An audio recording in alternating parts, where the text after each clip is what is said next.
The NBA offseason has become a waiting game between two franchises that desperately need to make moves but find themselves handcuffed by circumstances beyond their immediate control.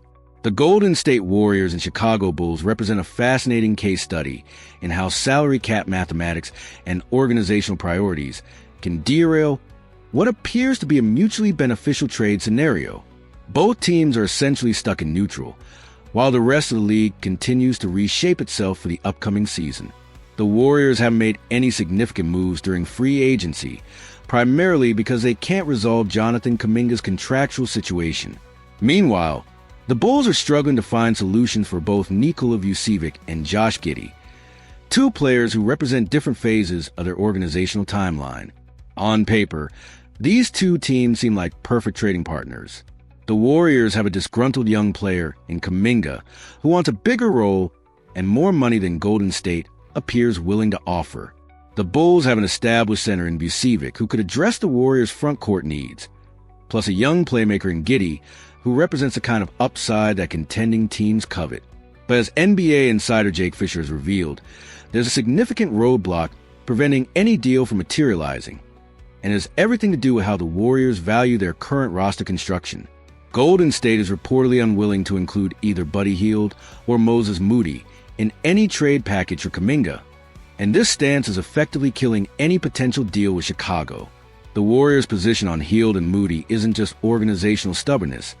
It reflects a deeper strategic philosophy about what they need to succeed.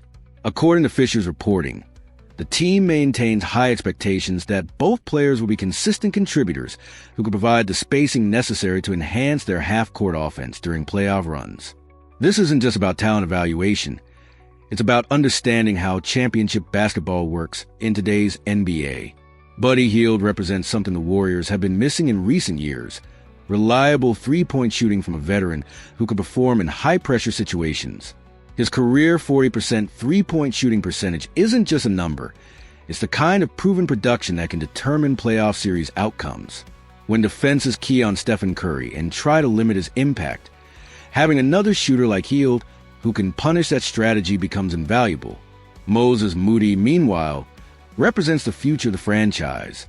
The young wing has shown steady improvement and possesses the kind of two-way potential that championship teams require from their role players.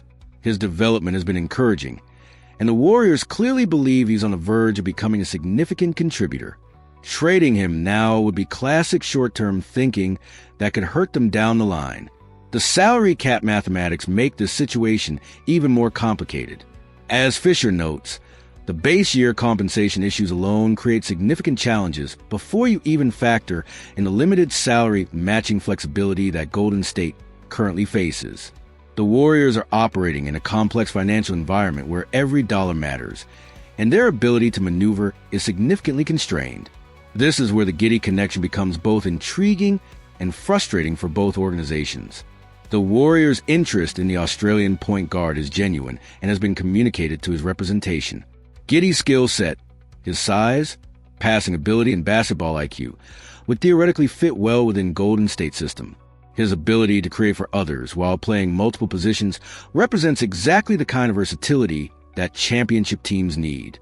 But wanting a player and being able to acquire him are two entirely different things in today's NBA. The practical realities of salary matching, luxury tax implications, and roster construction create barriers that can't be overcome simply by wanting to make a deal happen. The Warriors are learning this lesson in real time as they try to navigate their current situation. The Bulls, for their part, would likely welcome the opportunity to move in a different direction with their roster. Giddey represents upside and potential, but he's also a restricted free agent who will command significant money.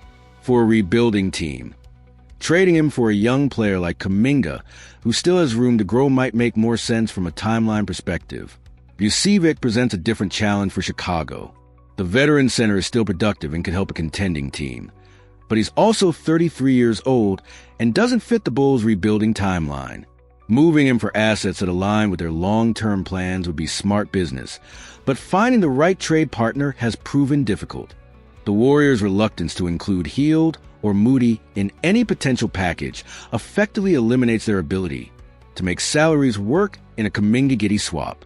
Without those contracts to balance the numbers, Golden State simply doesn't have the financial flexibility to complete the deal.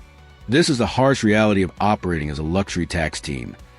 Every move becomes exponentially more complicated.